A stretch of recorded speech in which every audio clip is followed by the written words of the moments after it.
কথা বলার স্বাধীনতা হরণ করবেন না। আপনারা যে কজন আছেন তার 2 গুণ 3 গুণ এই পাশে আছে, সুতরাং শব্দ করে বিচারের বাণীকে স্তব্ধ করা যাবে না। আপনার একটা কথায় সামান্য সংশয় এবং কষ্ট সৃষ্টি হয়েছে যে এই দিকের চাইতে ওই দিকে 3 গুণ আছেন, এটা তো ভালো লাগলো না। কথা বলার স্বাধীনতা হরণ করবেন না। আপনারা যে কজন আছেন তার 2 গুণ 3 গুণ এই পাশে আছে, সুতরাং শব্দ করে বিচারের বাণীকে স্তব্ধ করা যাবে না। আমাকে সংসদ পরিচালনা করতে দিন। আমি আমার জ্ঞান বুদ্ধিমতো নিরপেক্ষভাবেই সংসদ পরিচালনা করার চেষ্টা করছি এবং আপনাদের সকলের চেয়ে অনেক অনেক বছর 40 বছর এই সংসদে আছি। অতীতের সংসদগুলোর অনেক খারাপ রেকর্ড আছে। এই সংসদে, বাংলাদেশের সংসদে স্পিকারকে হত্যা পর্যন্ত করা হয়েছে। সুতরাং অতীতের দিকে তাকিয়ে আমি তো মনে করি একটি ভালো সংসদ আমরা পেয়েছি, জনগণের সঠিক নির্বাচনের মাধ্যমেই পেয়েছি। আপনারা উভয় পক্ষকে আমি ধৈর্য ধারণ করার জন্য অনুরোধ জানাবো। এখন প্রশ্নোত্তর পর্ব শেষ হয়েছে। আসরে নামাজের জন্য আসলে এক্সপাঞ্জ হ্যান্ডস্পট করারও ইতিহাস আছে, আবার পরীক্ষা করে দেখারও ইতিহাস আছে।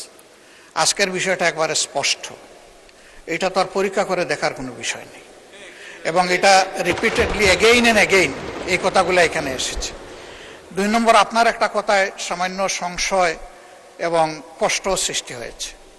এটি হচ্ছে আপনি যথার্থই অ্যাটেনশন ড্র করেছেন, অভিভাবক হিসেবে এটা করবেন যে আমি দাঁড়ানোর পরে বাকিরা এখানে দাঁড়িয়ে আছেন, এটা ডিসেন্সি ক্ষুণ্ণ হয়েছে। এটা আপনি করতে পারেন, এটা আপনার দায়িত্ব।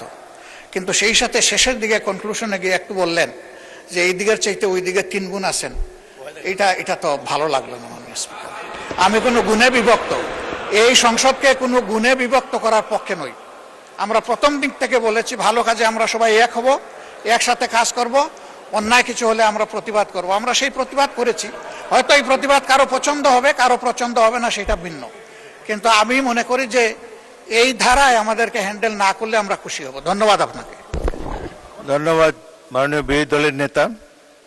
আমি কাউকে ছোট করার জন্য কোনো বক্তব্য রাখি নাই, কিন্তু দেখা যাচ্ছে যে আপনারা স্বরাষ্ট্রমন্ত্রীকে বক্তব্যই রাখতে দিলেন না। শাউট করে তার বক্তব্য যাতে না শোনা যায়, এই অ্যাটিটিউডটার আমি নিন্দা করি। এটি সঠিক অ্যাটিটিউড নয়। আপনারা যখন বলবেন তখন এই ট্রেজারি বেঞ্চকেও আমি বলবো আপনাদের কথা যাতে শুনে। আবার ট্রেজারি বেঞ্চ থেকে যখন বক্তব্য দেবে একসাথে 80 জন দাঁড়িয়ে যদি কথাই বলতে না দেন, এটা সংসদীয় প্র্যাকটিস নয়।